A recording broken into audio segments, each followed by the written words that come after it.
Hello, everybody. I just thought I would come on and do a video on the implications of a debilitated Venus in the Navamsa chart. So why am I doing this?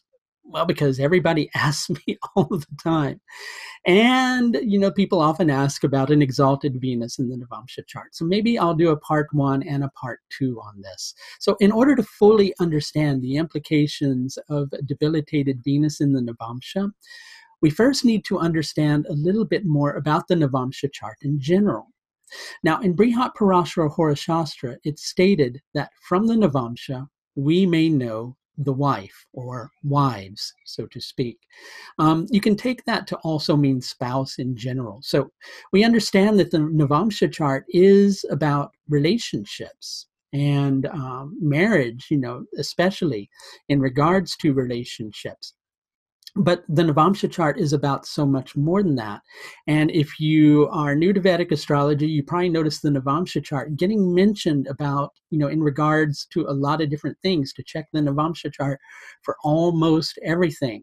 And so it becomes pretty apparent that the Navamsa chart is a very important chart, and that obviously it's something way beyond relationships. And some people like to think of it as the chart of the soul, right? But it has its own special meaning. And if you really want to understand the purpose that a Varga chart serves, what you'll find is that each individual Varga chart has a specific relevance to a particular house. So I'll explain what I mean, right? If we want to understand second house matters like wealth, we look at the Hora chart, okay? If we want to understand about siblings, which is a third house thing, then we look at the Drekana chart. Sometimes it doesn't always match to the number, like, especially with the Saptamsha chart. If we want to understand the fifth house, which is children, we look at the Saptamsha chart. But Saptamsha is also about one's capacity to create children, and that's a seventh house matter. So that does kind of work for that particular scenario. So it could become apparent that with the Navamsa chart, it's really all about the ninth house and those ninth house things like self-understanding. That's something that comes from the ninth house. Our philosophy about life, that's equally something that comes from the ninth house. The wisdom that we gain from life, or the wisdom that we gain through our teachers in life, that also is something that comes from the Navamsa chart. Vows and oaths and those things that we feel a deeper sense of purpose in, those are all connected to the ninth house, and equally they're connected to the Navamsa chart.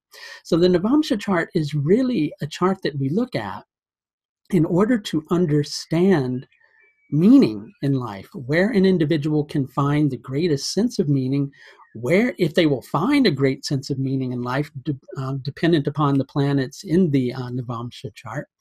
And basically, the level of meaning that we get from various different aspects of our lives. All of those get looked at from the Navamsa chart, as well as the particular way that we will seek out that meaning. Will we, commit to a marriage path? Will we commit to a spiritual path? All of those get looked at through the Navamsa chart. So it's a very important chart. And each individual Varga chart also has a specific planet that is a critical planet connected to that individual Varga chart. And with the Navamsa chart, that is Venus. So let's talk about Venus a little more deeply. In Brihat Parashara Hora Shastra, there are a couple of things. There's several different things, but I'm going to touch on two main ones that are said about Venus. It's said that Venus is the giver of virya. Virya is that from which we get virility, and virility is that which impassions our lives, gives us energy, zest, potency with which to pursue things, right? And if there's a lack of that, then life begins to feel like it has less meaning. If life has less virility, then it feels like it's a life that is difficult to live, right? Venus is also the counselor in the royal court of planets in material affairs, because Venus teaches us how to live a life that is filled with enjoyment and therefore has a greater sense of purpose and a greater sense of meaning. Venus also gives us the capacity to evaluate our choices on the scale of what is something that is created from this choice. If I make this decision, is that going to lead down a good path that I can further down the line commit myself to further, or is it going to lead to something that I really want to kind of pull myself away from and pull my commitment away from? That's how, Venus tends to help us to evaluate our decisions in terms of making good decisions and bad decisions. Is this a worthwhile choice, or is it a choice that's not worthwhile? So when we have a debilitated Venus in the Navamsa chart, it can become clear that we usually find ourselves in positions of making decisions that don't lead down good paths, that tend to carry us in a direction that makes us feel like our life doesn't have that sense of purpose that we desire. Our desires go unfulfilled. Very quickly, it begins to feel like life is lacking in beauty and life is lacking in meaning. And where that life lacks meaning and where that life lacks purpose will be understood through the particular house that Venus is placed in the Navamsa. So for instance, if it's in the second house, then there can be a lack of meaning in regards to family, or a lack of meaning in regards to wealth. If it's placed in the fifth house, there's a lack of meaning, or perhaps a lack of children, or a lack of meaning in one's creativity, or the frustrated artist syndrome, things along those lines. Equally, you can look at what Venus rules in the Navamsa chart too, and that'll give you some other areas from which it's difficult for the individual to make good decisions that allow them to feel a sense of healthy purpose in life. In addition to that, Venus, a weak Venus is obviously going to create some difficulty in relationships. And what happens with the debilitated Venus is it's difficult for the individual to have a good sense of mutual respect in their relationships. Relationships for individuals with a debilitated Venus, unless there are other counteracting factors. And I do have to be clear about that, because we're just talking about one factor. And if you want to, at the end of this video, there'll be a link to my astrological services page where I can analyze all of this for you. But basically, relationships become somewhat conditional for these individuals. What's in it for me? Because otherwise, they don't really feel a sense of meaning or purpose in that relationship, right? Because there's a lack of meaning and purpose in life in general. So a debilitated Venus in the Navamsa chart can lead to that.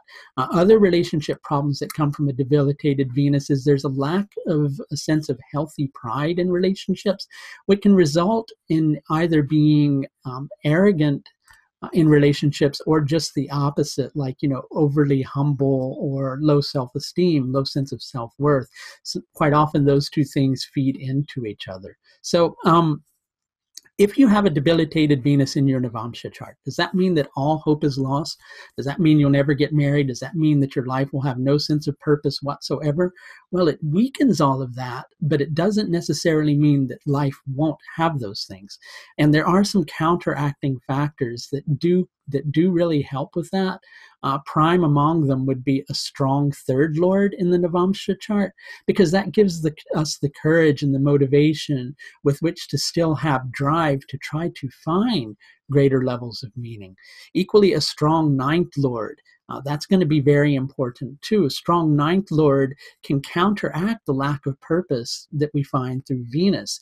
It can help us to find meaning in things while Venus is still making us make poor decisions in those areas of the chart that Venus rules, right? Things that tend to help with this a little bit too is if you look at the Shastayamsha chart, if you've got a good birth time, if there's a strong Venus there, that'll obviously counteract the weak Venus in the Navamsa somewhat, as well as a strong Venus in the Rashi chart. It'll make it not quite as bad. And of course, cancellation of debilitation does work, for those of you who know about that, in regards to a debilitated Venus. But a debilitated Venus is still going to be a debilitated Venus. It doesn't take it away completely. It just, it makes it a little less burdensome and even makes it positive in some other areas. So if you have a debilitated Venus, it's look at that third lord in your chart. Look at that ninth lord in your chart, if that's in your Navamsa chart. And these techniques will work in the Rashi chart too. But, overall, a debilitated Venus in the Navamsa chart, some of the things, just to summarize, that can give is an incapacity to make the necessary choices in life that lead to a purpose-filled life. In addition to that, relationships can be difficult, right? Marriage is both a seventh house and a ninth house thing. So if Venus is ruling either of those houses, then marriage is something that can be difficult. And the type of relationships that come from the Navamsa obviously are things like marriage, but also deeply committed relationships. So a person with a weak Venus in the Navamsa chart, if they've got say a strong seventh lord in the Saptamsha or a strong Venus in the Rashi chart, they can still have good relationships. It's just that it's difficult for them to find someone that they feel like they can commit to. So I just wanted to do a brief video on this. We'll do one very soon on an exalted Venus in the Navamsa chart. In the meantime, if you'd like to understand where your Venus might be placed in the Navamsa chart or anything else in general, please do feel free to schedule one of the astrological services through the astrological services page of my website, which you should see linked above. That's going to do it for this short video on Venus's debilitation in the Navamsa chart. Until next time, please do take the very best care of yourself. Bye now.